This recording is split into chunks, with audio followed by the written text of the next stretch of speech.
build my gallows and build them high. Makes a long time climbing before I die. I want the chance. Hello everybody, welcome to Longbangers. I'm Matty, joined tonight by Colin. Colin, how's it going? I'm good, mate. How are you? Aye, good. Spent a nice wee afternoon down at the Christopher Inn. A wee bit of hand with. I had these mango and lime chicken thigh tacos for a wee starter.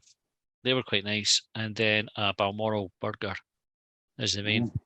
Haggis on the beef burger. Aye, wouldn't recommend it though. Wasn't up to much. A bit of whiskey sauce or anything on it? Peppercorn sauce. Peppercorn. But the peppercorn sauce came in a wee separate pot, and you sort of like poured it over the burger. But it was just a bit. You still have the lettuce and tomato and that on it as well. And wee bit of lettuce. I have one wee slice of tomato. It could have done with a bit of cheese on it and stuff. Do you know? Just it was a bit dried out in that as well, wasn't it? Wasn't it the best? I've not been to the Korean for years. Oh, did you pay or was it the mother-in-law paying? We paid.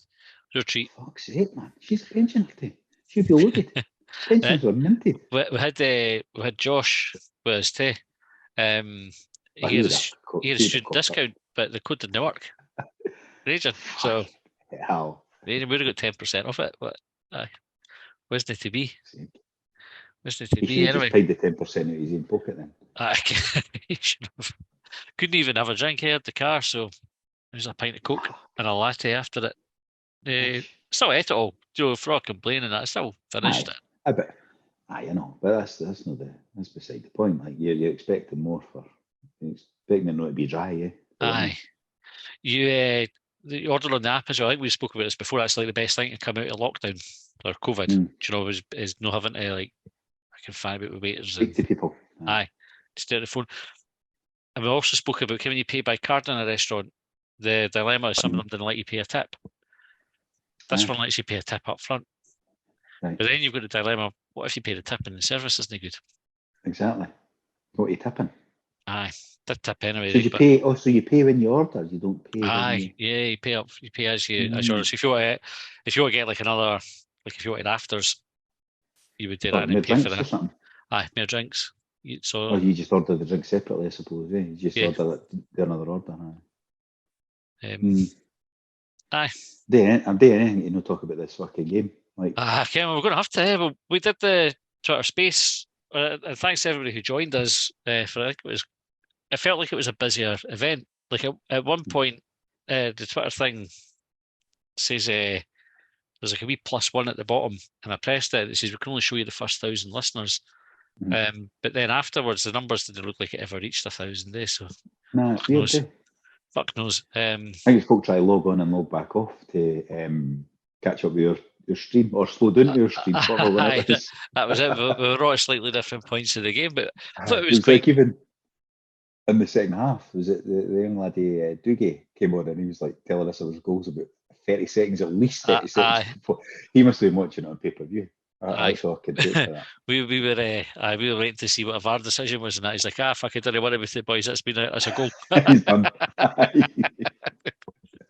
No spoilers. It wasn't no bad, I thought. Like as a wee experiment, because we didn't. It wasn't like quite commentary that we were doing. We were just sort of discussing the game as it was going, and then a bit of usual nonsense. Trying to provide a bit of we're on the right hand side of the pitch and that. No, it was good. I just felt like I was just having a chat with you actually, rather than doing anything else. But then I suppose that's what this is like doing. I forget that there's how many people actually listen to this when I'm talking shite. Aye, it's a worry, isn't it? It's a dangerous position. But I'm interested to see what folk like. If you tuned in, let us know what you thought of it, because we were talking about what we do for the next one, and we maybe do like pre-match, half-time, and then post-match, rather than talking through the game. But what I thought was good was when we got to the post-match bit, because we'd been talking through it, and it was such like a heavy defeat, we were still able to point back to, but mind at that point what we were saying about the game. So particularly when we come up to half-time, and I suppose we'll come on to that in a wee minute when we talk about the game. But everybody kind of talks about how 4-1 is like a really bad result. But just before the penalty, we were saying, been brilliant. Wouldn't change it in. We were winded down at half time, weren't we? It's like that's a good first half, good start. We're well in this game, good chance of taking a win. And then that happened. Aye.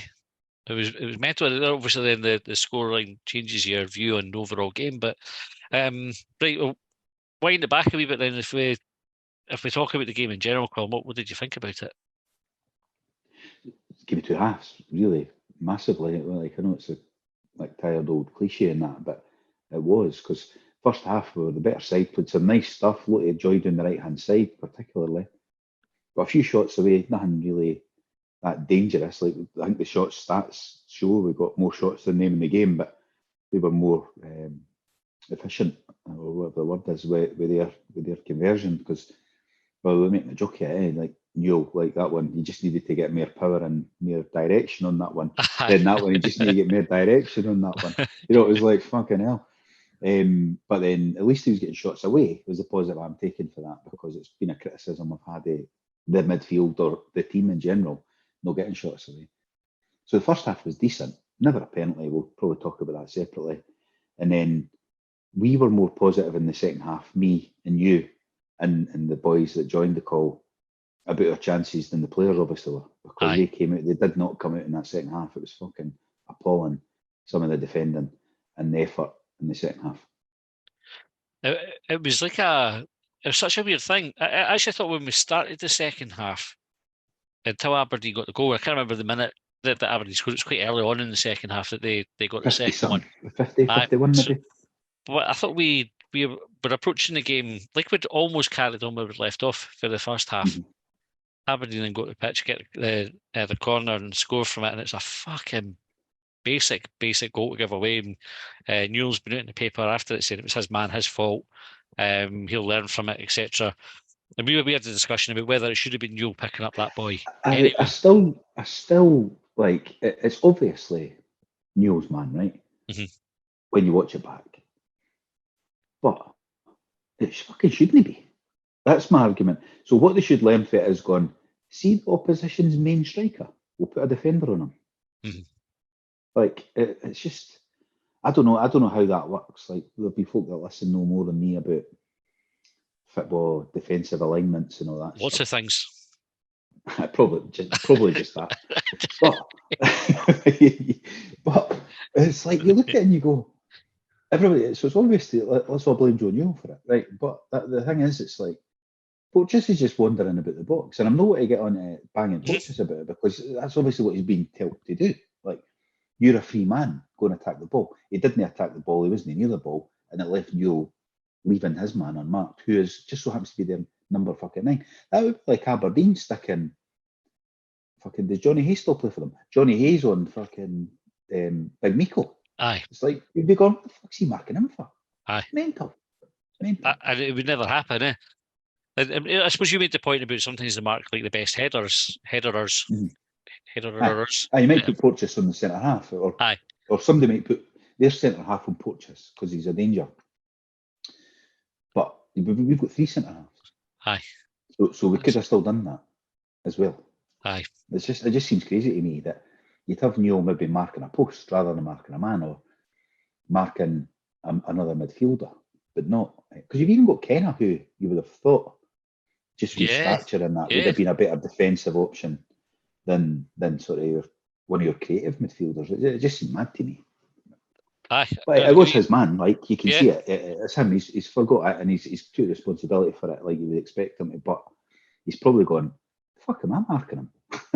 Get behind closed doors. Aye. That's got to be the conversation. Got to be.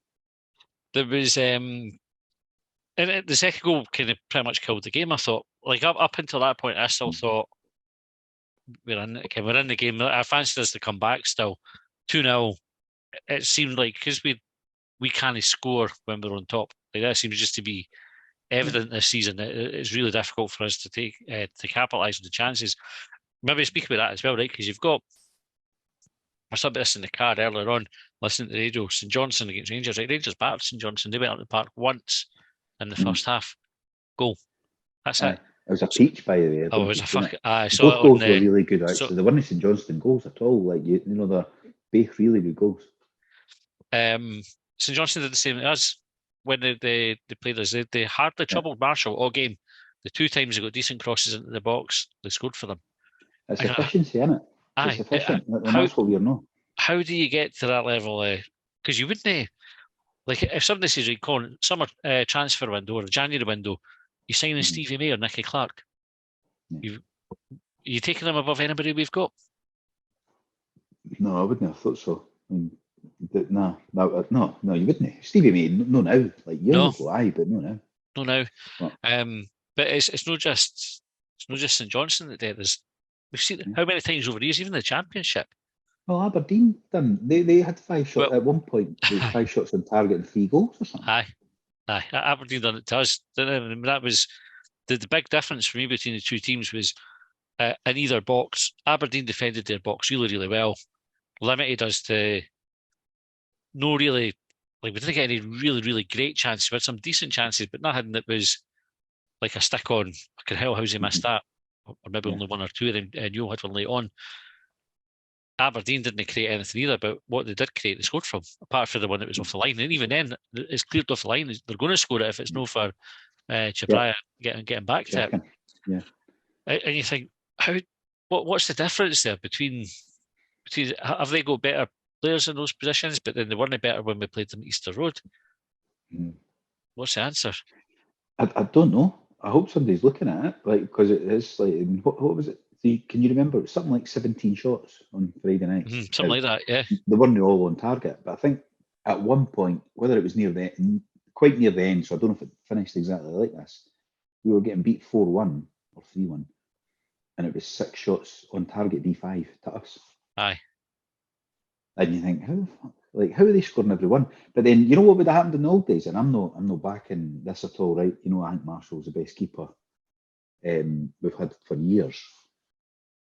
In the old days, with other goalies, when people had already decided they didn't like them, whether it be whatever one, Maxwell, Macy, a lot of them, aye, they would say, what's his save efficiency? He doesn't save enough shots. Every time it's a shot, it's a goal. Oxley, there's another one. He never saves anything.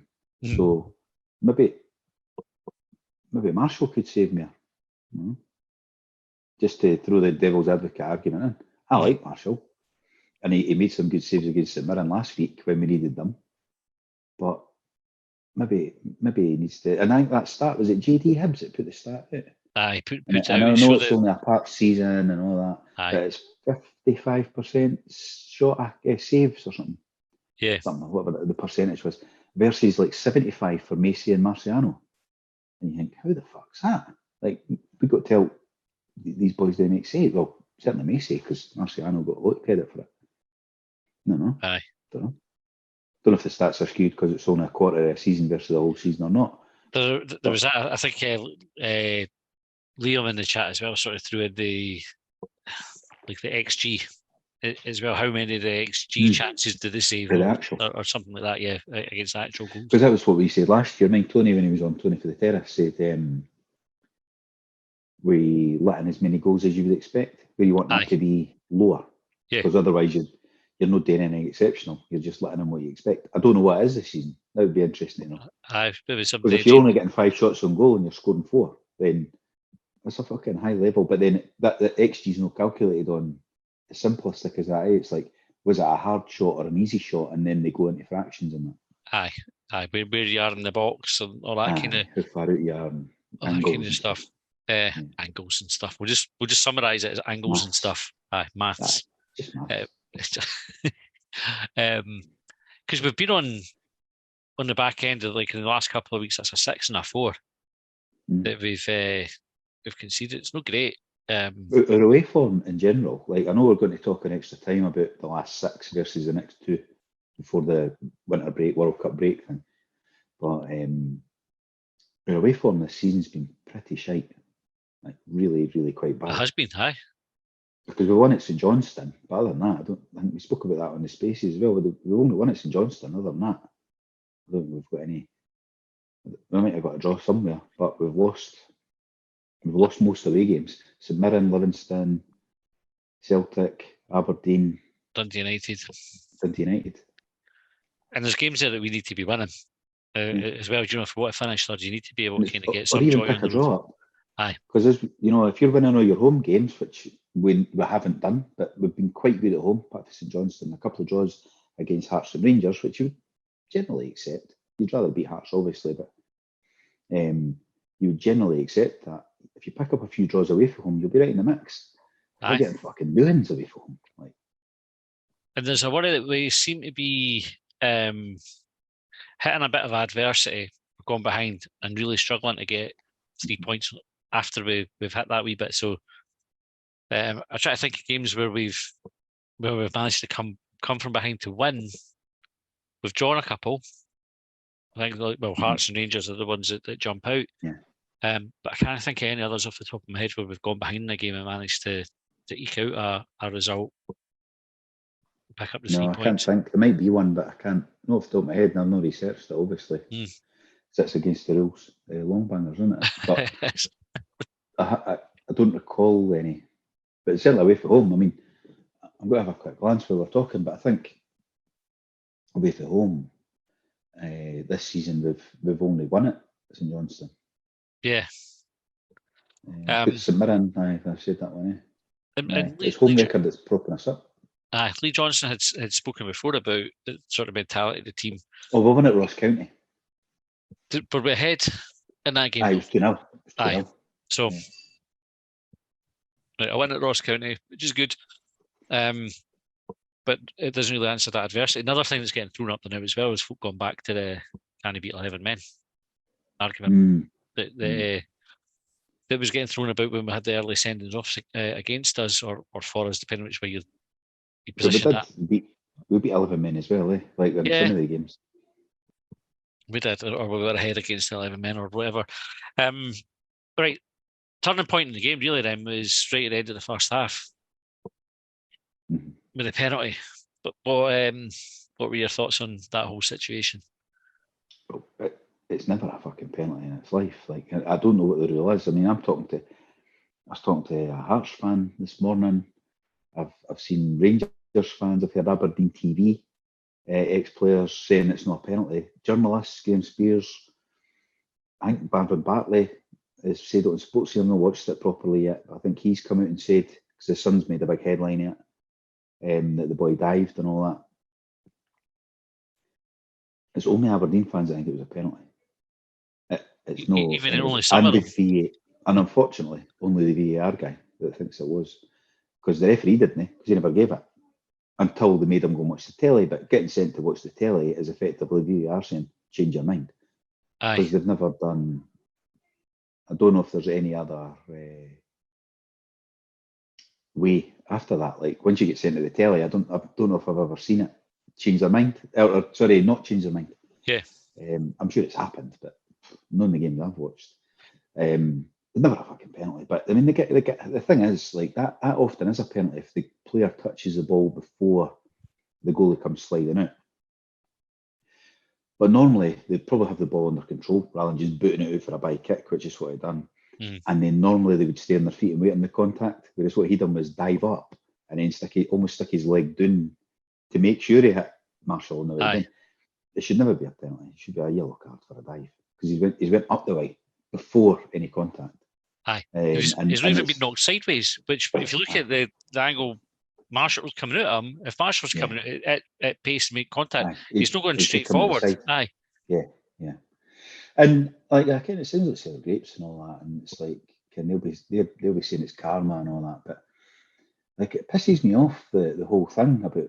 I've been moaning about it for weeks about diving and play acting and kind of like Rocky the other night had in his mouth because the boy's fucking pinky ring past his lip and that, and it's like, come on, fuck, right, you're grown men. But Goodwin was trying to make a point about it, and I've heard off the ball calling folk out for this in the past. I've not listened to it for a while. Where be interested to see what he says when it's his team. Yes, and yet he had the opportunity there to come out on the moral high ground. His team had fucked us anyway. So it was a turning point, but that second half might have happened even if it was still 0-0, right? We don't know. We were shite for a good chunk of that second half. If he'd come out and went, that's not a penalty, I've spoken to him, it's out of order, I find him a week's wages or something, everybody went, maybe he's fucking... He would have actually got more goodwill out of that for the press and other supporters as well, and for actually doing it. But as it stands, it's just like because he's a bad fucking loser, and he's as bad as the boy that's the cheat in his team. We had a DM, and I'll no say who the DM is for on Twitter. We'll no fact checked it either, right? But just because we no said we would necessarily say who it came from. They said, I understand the VAR guy last night was Stephen Kirkland. Never heard of him, and you might want to check out for yourself if we haven't. I can't see any record of him taking charge of a Premier League match. Fourth official on a few occasions being his best, and yet he's allowed to make big calls like last night. A matter of the debate.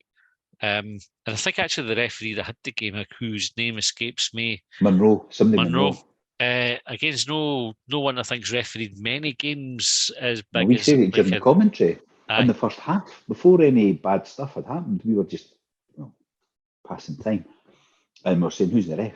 And we looked it up, or I looked it up to find out his name, and we said, this is maybe his first big game. Kind of they go through levels. Motherwell against, even in the Premier League, there's levels within levels. You get the category C's and that before they start moving up the ladder and getting Hearts or Aberdeen or Hibs at home.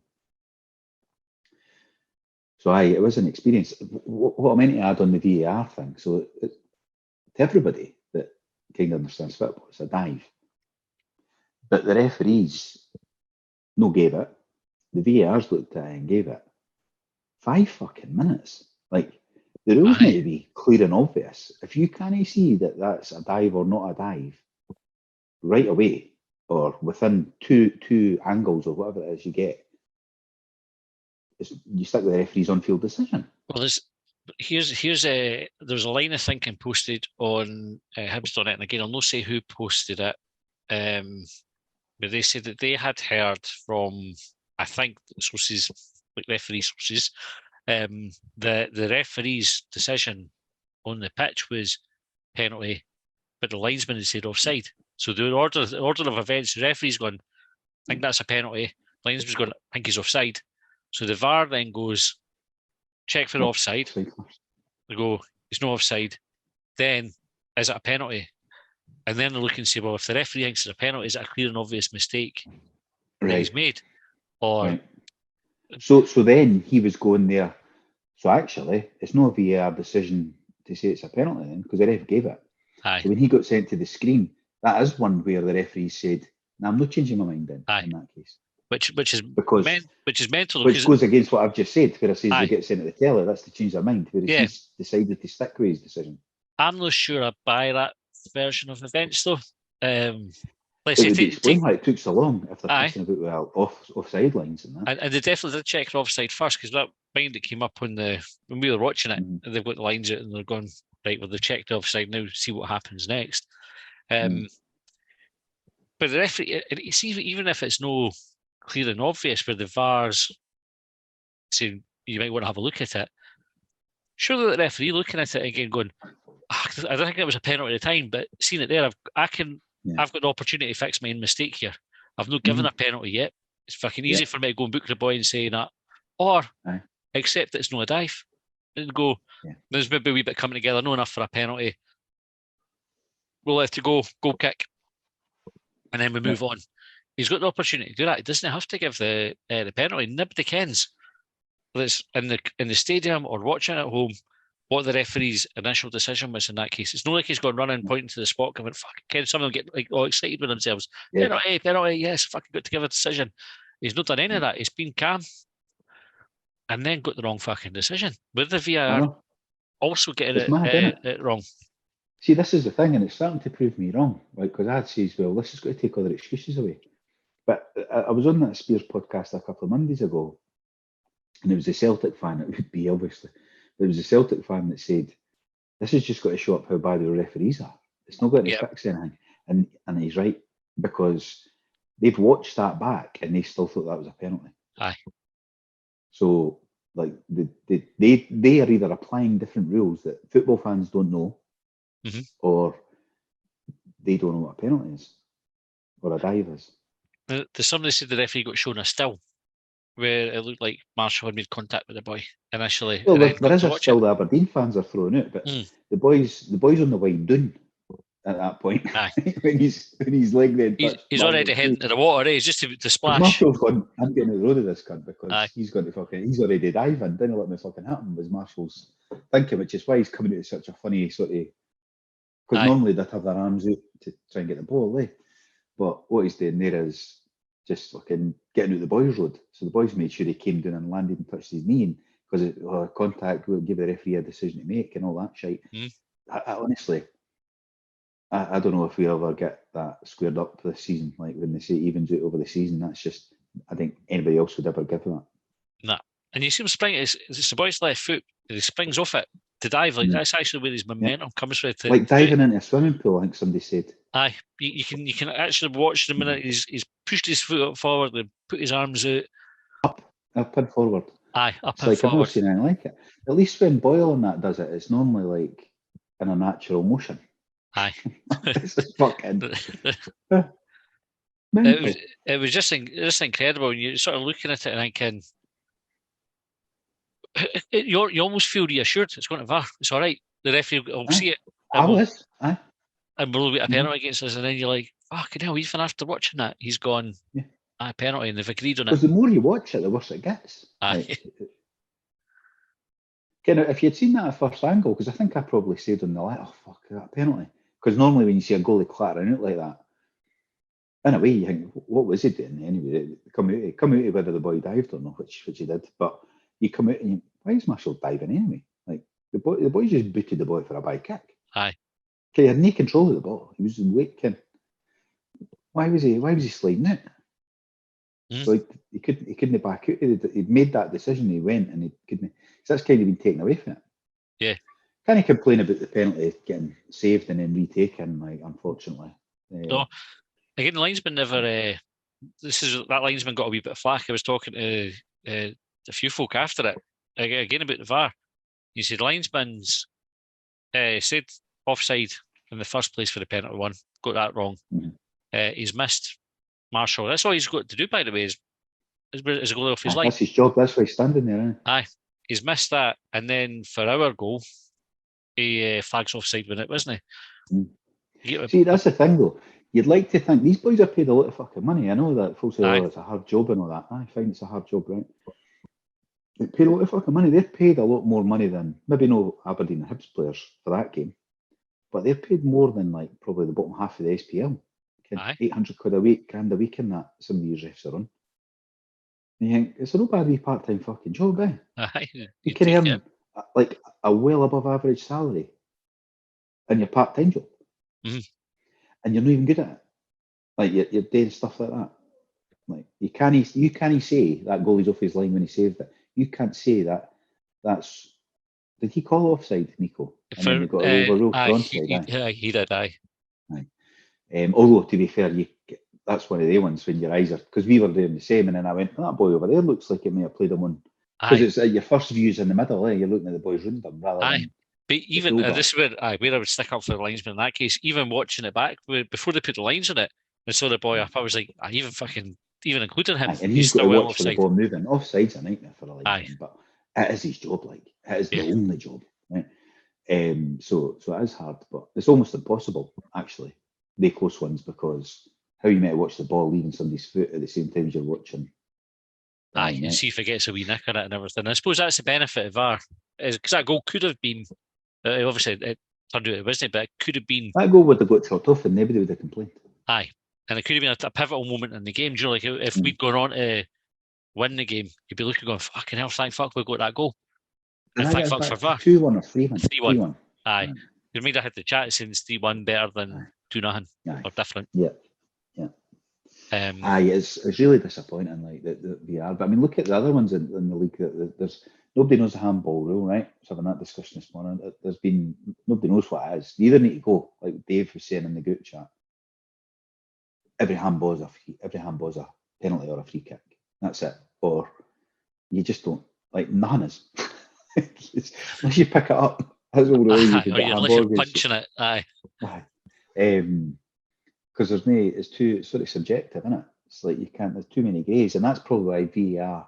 The folks say, VAR will never work. I think it's Duncan for the terrorist gone on about it on Twitter, and you're like, other countries didn't seem to have as big an issue as Scotland are now, but even England, they're more money than the others, but no, as like the other countries didn't seem to bother arse. They just go on it, and we do. And I don't know if it's like we try and apply different. Kind of, it's like Was it on here, or was it when we spoke to Spears? He was talking about we're going to apply a different interpretation to. Aye, it's like we And you're like, adapted to suit we're playing a ourselves. And you different think, rule. fucking, why would So you do we're that? in Aye. this league. So when one of your teams go to Europe to get fucked off someday, they're playing a different set of rules than they do at home. Rangers Liverpool was the example, isn't it? Because England's refs have decided to take this approach, Scottish refs that approach. So when they play each other, what set of rules are they playing? Aye, and it makes no sense. Makes no sense at all. And this was a danger with VAR as well, is that you end up, it dominates the conversation, doesn't it? Like, it has since it came in. It totally has. And it's hard not to have it dominate the conversation because it has such like a big bearing on the games. But even the Tony Watt red card, the handballs, and the Hearts game, or the Celtic games. Just every Celtic game seems to be some kind of handball controversy. Well, I think Tony Watt red card, the Noor penalty, and then the goal chopped off at St Mirren as well. You're like, I'm an absolute cunt to this. Aye. Like, all your excuses are away. So what the fuck is happening with them now? Are they getting retrained? What's happening? Well, this is they had the boy who's running it. I can't remember his name. Crawford Allen. Aye. I think it was him that was on Off the Ball on Saturday or Sports Sound. And he says, I can't talk about individual decisions. He was talking about in general, and he got pelters for it because they were referring to the penalty for Friday night. It was Alan Preston and something else, but they were thinking. Did they think it wasn't a penalty? Like, they didn't think it was a penalty. They thought VAR got it completely wrong. Oh, that's interesting. And they're saying who's doing it? Like you've got experienced referees. Like they're saying to him, how are you not doing it? Ken, you didn't have to run a boot. Why is it Ken no retired referees? Retired refs. Aye, yeah. And he says, well, we thought it was better if it was folk that were still like sort of in touch with the game and like had that closer feel for it. It's funny saying that on Sports Sound, a bunch of cunts that are irrelevant and haven't been for the last 30 years. Again.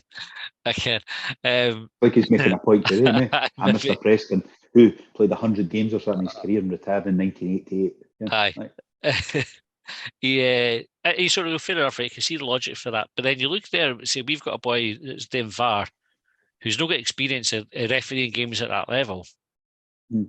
And again, there's probably an argument like, does it matter what level it's at? If you're a referee and you get the rules and you've got a chance to sit and fucking watch it, then you should be getting most of the decisions right. But at the same time, there must be an argument for having the benefit of experience, having made the mistakes on the way up to that level, and serving your time, etc. Right?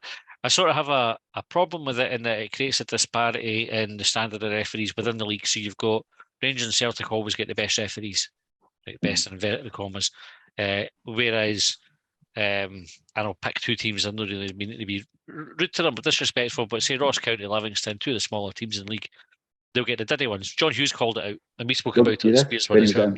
It's Falkirk. He's like, why do we always get the shit refs? Like, why are they always learning and making the mistakes in my game? And he's spot on because it's no fair. The referees, and I get the logic for it. The amount of exposure and pressure that comes with refereeing, even Hibs and Hearts and Aberdeen, but Rangers and Celtic in particular, we spoke about it. Referees are scared to get a decision because cunts will go and turn their windows. They find out who they are. They go digging into their family background, what school they went to, and what pubs they drink, where they work, where they work, all that kind of thing. So you can understand from an individual level why the SFA would protect them, or the SPFL, whoever it is that appoints them, I think it's the SFA, why they would protect them and make sure that they've got the experience before they go into those games. But they need to do that for all the Premier League games. For all I'm saying, assume that they get that level of pressure if they're refereeing Livingston against Ross County, and let them make the mistake. And again, you say make the mistakes in the Championship, but that's fair because all the referees are at that level in the Championship, so no team's benefiting from getting better decisions and all the rest of it, and let them get it out of the system. For the VAR bit, I mean, it's a high profile game. Hibs Aberdeen.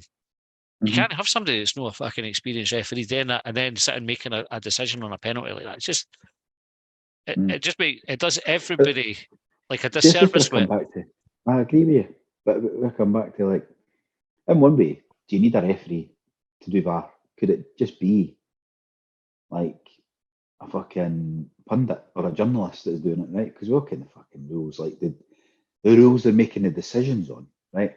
The referee knows all the other rules about fucking making kind of all the annoying ones about the ball no rolling before you take a fucking if it bounces off the referee or a player stepping onto the pitch when he's not given them a permission and all they fucking rules. But rules like, well, I was going to say handball, they can't care that rule. Nobody, not even the refs, right? So handball, offside, penalties, dice, because that's where they make the calls, right? So me and you could sit there and do it. Like, wouldn't against a Hibs game, obviously, unless we pretend we're not Hibs fans, like what the referees have to do. But you could sit and say, right, test, we're going to test you. You could do like a fucking driving test. Just say, Yeah. is this getting the rules enough? You think there's a penalty, you think that, and they've got their template answers. And they go, 10 out of 10, brilliant. You've got Ross County against fucking Livingston on Saturday. You know what I mean? I think that's what they did with this boy. Aye, I know. You're just sitting in that wee fucking hut, studio, whatever it is, somewhere along there, mate. With no fans, nobody get, you know what I mean? Just fucking, if the ref can't decide, go and help him out. Mm-hmm.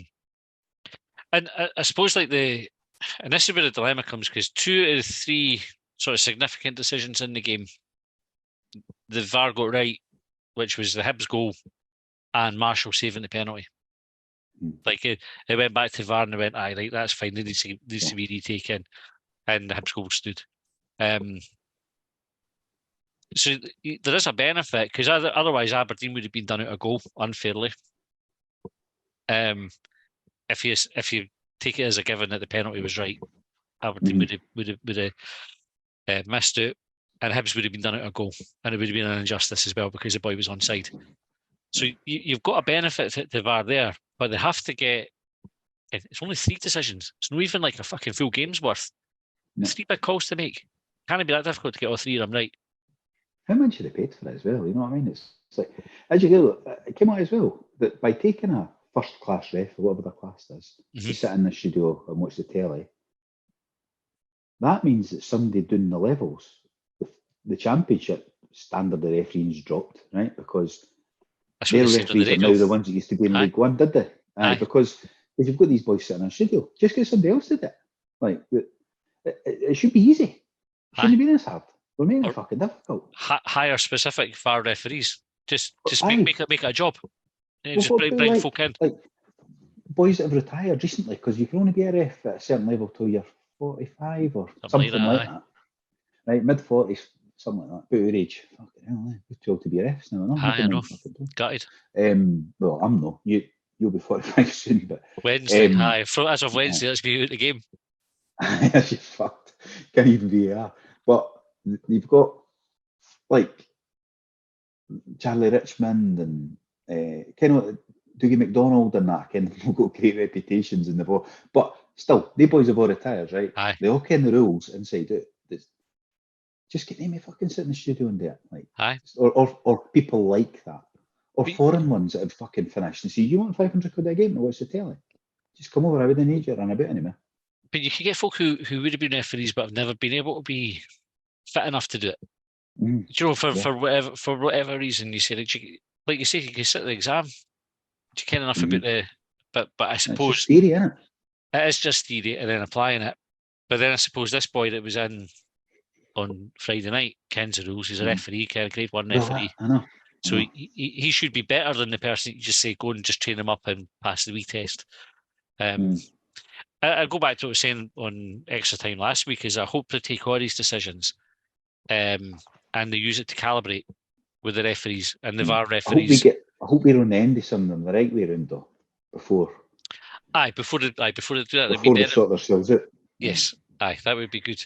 Because they need to go and say, right, this one was given, VAR gave that, and the referee gave it as a penalty. Actually, watch it again. That's a dive. So if you see that similar situation again, that's what you're looking out for. Look out for the boy springing off his foot and diving forward as if he was going into the swimming pool. That's your big red flag that's a dive. It's mental that they didn't ken that though. It is a bit mental. I just, like, what are we doing? Like, anyway. Anyway, it's that VR, man. We talk about it far too much, but no wonder, eh? Like I was very much off the. So let's stop that last week. Let's stop talking about VR. Aye. How can you stop talking about it? You can't miss it. You can't miss it. It's so relevant, isn't it? And such an impact. First half, happy with the performance overall? Aye, back to the first half.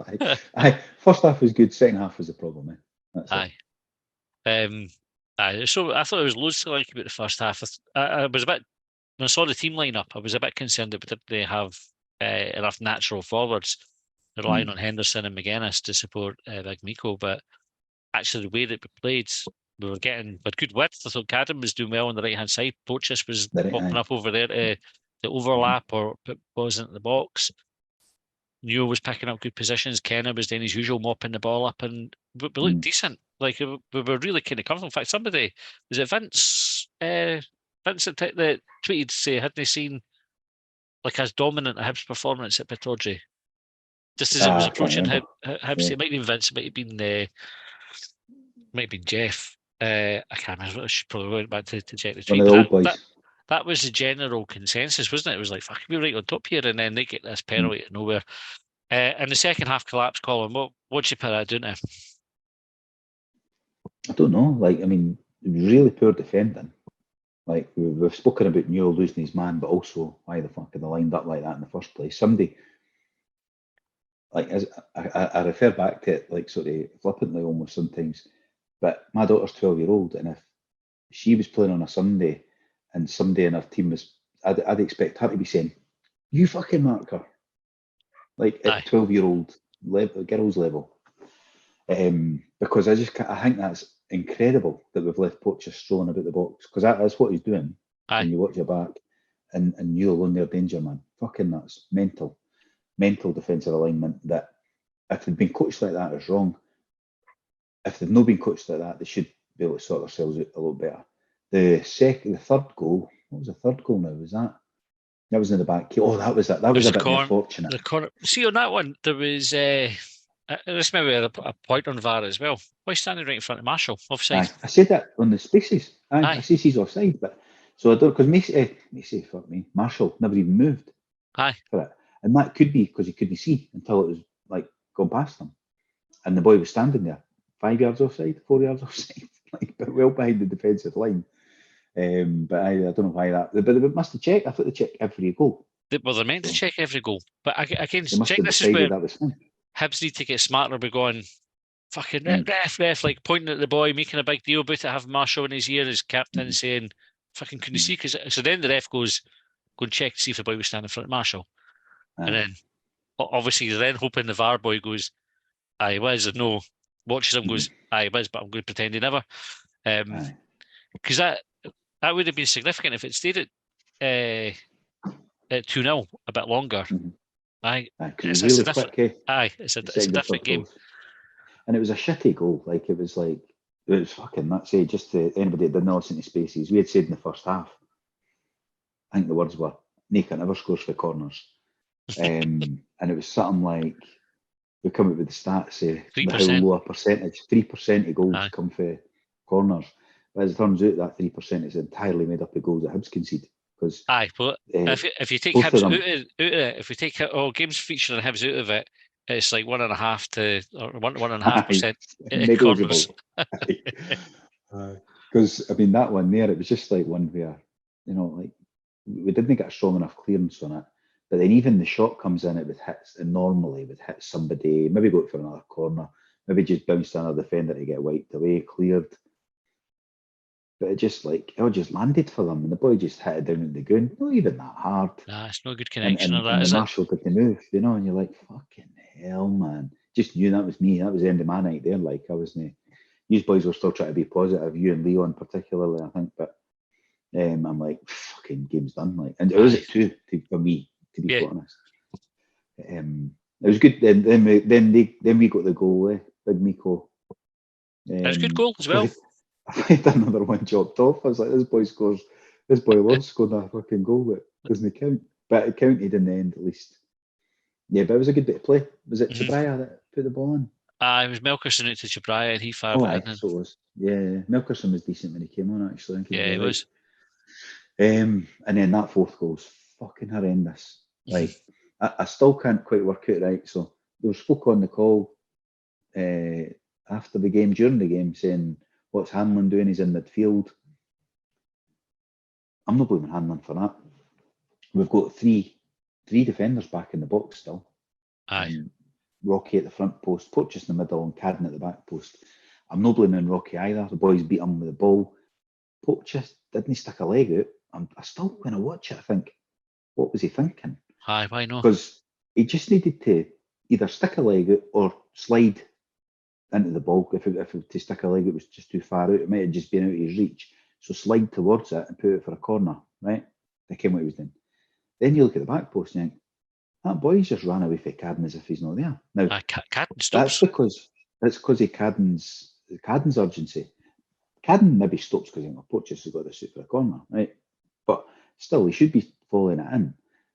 And it's no that in the first half, at one point, he ran away from that guy or up the right-hand side as if the guy was fucking running in quicksand.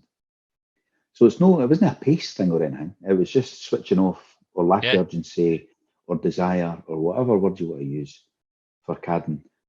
But I think Porteous could have stopped it. And I didn't really get the blame handling because he's in midfield thing, because there was enough defenders there to deal with it.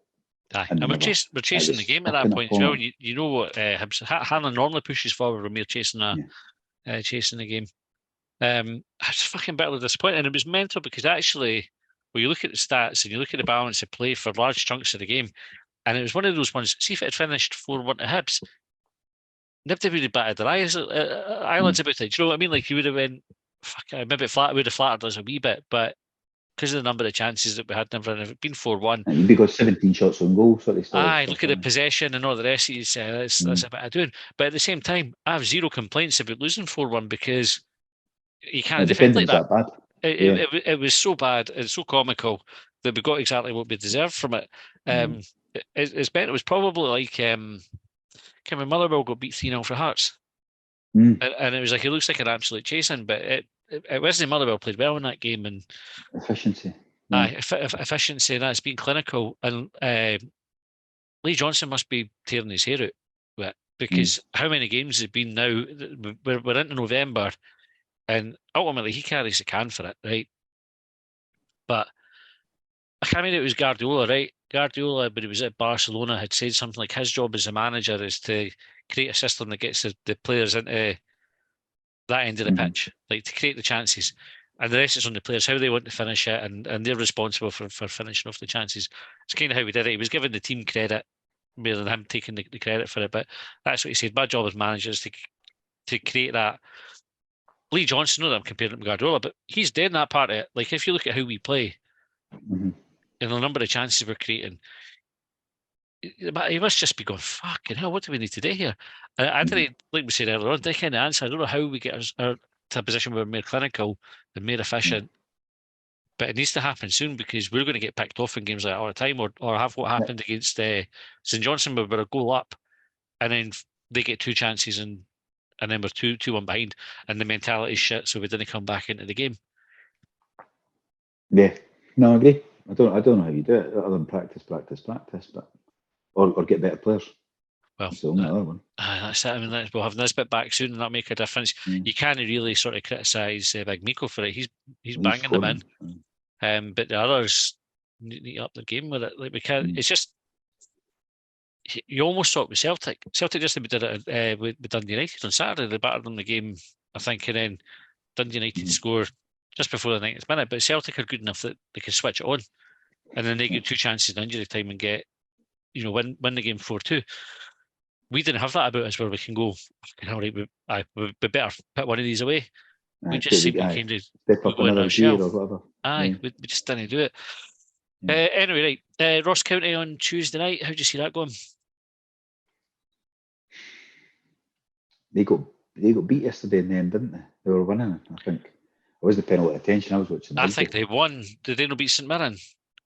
Oh, did they beat St Mirren in the end? Aye. Is that what happened? Aye, I think right. they ended up moving up the table. Oh, that's right. They were getting beat 2-1, but I think they've won 3-2. So I'm hoping that's them had a wee win. They're look like one of these teams that might only win one game every now and again. Whereas when they were losing yesterday, I thought, oh, fuck's sake, what's going to happen Tuesday night? So I think we'll beat them 2-1. Aye. I don't know what kind of. I know we've not really covered the talking points again. We'll probably just try and do that. We'll not be doing spaces on Tuesday night because were at the game. Oh, about the game. But there's a lot of talking points there, and a lot of them are about who do we drop, do you change the formation, and all of that. So thanks to everybody that sent them in. But I don't know what I would do. I'd maybe go back to the 4 at the back, to be quite honest. Do you want to do them in extra time? We'll cover them. I can't know everybody who will tweet you in and will be a subscriber, but we'll do that because there is quite a lot there. Aye, we'll go through them, and if you want to hear them, obviously you can subscribe, and we'll pick some of them up. About you behind your back. I can. That's what you get. And we can keep them, and we can talk about them next time we do spaces anyway. If we like I say, we'll be doing one on Tuesday night, but maybe do one on Wednesday to cover the game, and then cover the game. We'll have Wednesday's my birthday, so maybe no. I have better things to do. What's happening on your birthday? You do something. You're too fucking old to celebrate now, you know. Normally, what happens is the neighbours and that they'll close off the street at either end. The bunting comes out in that, obviously. The big banner on the bridge and that saying happy 45th. Aye. That's what happens. Picturing around it, I fucking hate that. When you're driving your work or whatever, and somebody's put a happy birthday in the roundabout, and it's their birthday. It's shite as well. It's just like an old sheet or something with paint. And it's their birthday for about 7 weeks after it until the council get around to fucking moving it. Maybe could be asked to go back up. Aye, so I would imagine it'll be similar. That kind of thing. Sometimes the circus turns up, like just for a. Aye. It's got to be steaks for tea, though, is it? It might be something like that. Go get a big steak. And what else would you get? You have a drink. You have pizzas and chippies enough regularly. Aye. That you're thinking something different for that. Aye, might do that. I like chicken. I might just make some nice chicken. You got to make it. It's your birthday. I like cooking. I should, yeah, but and to be fair, I would get steaks if I was you. And I would cook them myself too, because I wouldn't trust anybody else to overcook them. That's pretty much it. Aye, might do that. Even then, I always I like a really rare steak in, and I always panic that I've undercooked it. Always a bit, but I never do it. It's always like fucking lovely. So can't easily undercook a steak. Can't really undercook it. No. Nah. No, if you like it, yeah. Aye. I'm hungry now. Even after having that meal, never thought about it. Right, we'll do the talking points in extra time. If you're not a subscriber, we can maybe release it at some point or something like that for folk that can. No, just pay. I do that as well. Right, thanks for sending them in. Thanks for listening. And if you joined us on Twitter Spaces for the game, hope you enjoyed it. Like I say, we'll maybe do it again. Back on some point. Thursday, right. Short Bangers. Thursday for Short Bangers. We'll do anything for the Ross County game. We'll see. Right, take it easy. Thanks for listening. We'll see you next time.